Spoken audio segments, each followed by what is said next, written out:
জঙ্গিবাদ আর এর হাত থেকে যেন মানুষ মুক্তি পায়। জুলাই অভ্যুত্থানের পর ৫ আগস্ট শেখ হাসিনা পালিয়ে আশ্রয় নেন ভারতে। তবে সেই সময় থেকেই আওয়ামী লীগের অনেক নেতাকর্মী ভারতে পালিয়ে এসেছেন। তবে পালিয়ে আসাদের মধ্যে দলের কয়েকজন সাবেক মন্ত্রী থেকে শুরু করে বহু সিনিয়র নেতা কলকাতায় আশ্রয় নিয়েছেন বলে বিভিন্ন সূত্রে জানা গেছে। গত অক্টোবরে একটি ছবি ভাইরাল হয়েছিল। সেখানে দেখা যায় সাবেক স্বরাষ্ট্রমন্ত্রী আসাদুজ্জামান খান দলবল সহ নিউ টাউনের ইকো পার্কে ঘোরাফেরা করছেন।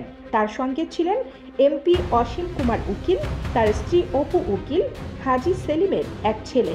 তবে এই মুহূর্তে আসাদুজ্জামান কোথায় অবস্থান করছেন তা নিশ্চিত করা যায়নি।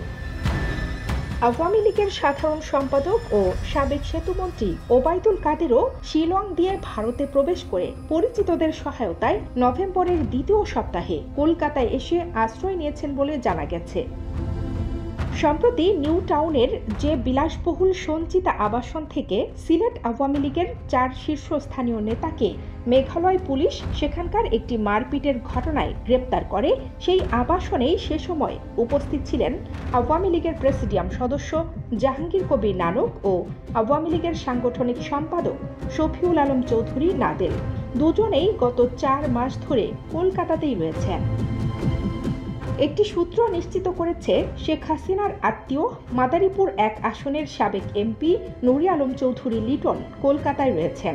এছাড়া বিভিন্ন জেলার ইউনিয়ন পরিষদের অনেক চেয়ারম্যানও কলকাতায় রয়েছেন।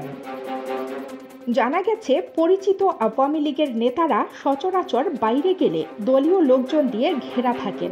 তবে খুব সতর্কতার মধ্যে তারা রয়েছেন বলে তাদের ঘনিষ্ঠ মহল সূত্রে খবর। নিজেদের মধ্যে যোগাযোগ থাকলেও মোবাইল ব্যবহারের ক্ষেত্রেও তারা সতর্ক বলে জানা গেছে।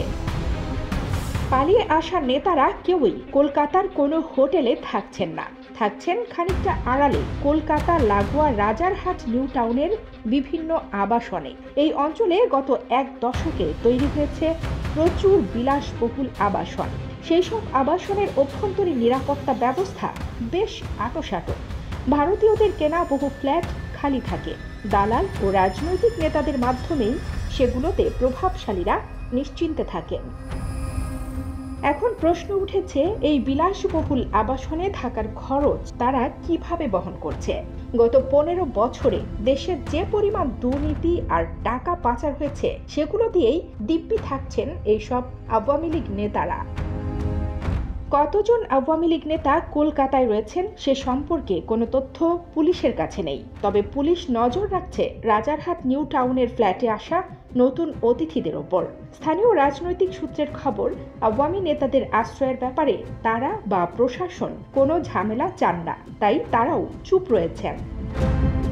এদিকে পশ্চিমবঙ্গের বিভিন্ন সীমান্ত দিয়ে বহু আওয়ামী লীগের স্থানীয় নেতাকর্মীরাও বিভিন্ন জেলায় আত্মীয় স্বজনদের কাছে আশ্রয় নিয়েছেন বলে জানা গেছে।